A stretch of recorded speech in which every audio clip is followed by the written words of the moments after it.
নমস্কার। অনেকেই জানতে চাইছেন যে 1956 অ্যাক্ট এবং 1997 অ্যাক্টের 2G কি 1956 অ্যাক্টের যে মামলাগুলো পেন্ডিং আছে তাতে কোনো সুরাহা হবে কি না।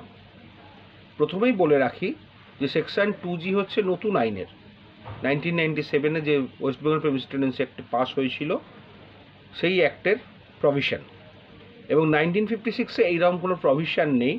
1956 যে প্রভিশনগুলো আছে সেটা 2G নেই, সেখানে টেনেন্সি হেরিডিটারি 1956 অ্যাক্ট। আর 1997 যখন একটা এলো সেখানে বলাই হলো 1956 অ্যাক্টটা পুরোপুরি রিপিল্ড হয়ে গেল, রিপিল্ড হয়ে 1997 এলো।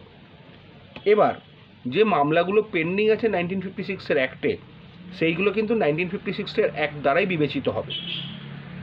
এখন যদি আপনার 2G প্রভিশনকে অ্যাপ্লাই করতে চান তাহলে যেটা করতে হবে 1956 অ্যাক্টের যে মামলাগুলো আছে সেগুলো আপনাদের তুলে ফেলতে হবে, ডিসমিস ফর নন প্রসিকিউশন করে আবার কিছুদিন বাদে fresh notice to quit service করে তারপরে যেরকম আমাদের প্রসিজিওর আছে 1 মাস 1 clear month notice to quit service হবে।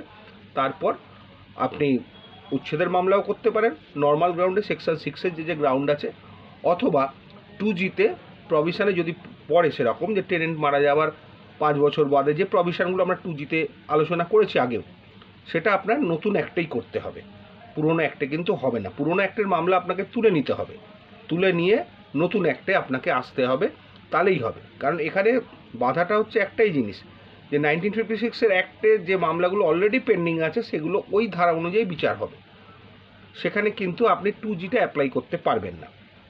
2Gটা সম্পূর্ণ নতুনভাবে নতুন মামলায় অ্যাপ্লাই করতে হবে।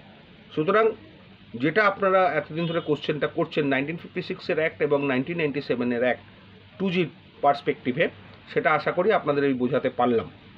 এবার এই সংক্রান্ত কোনো কোশ্চেন হলে আপনারা করতে পারেন আমার ইউটিউব চ্যানেলে, আমি যথাসাধ্য উত্তর দেওয়ার চেষ্টা করব। নমস্কার, ভালো থাকবেন।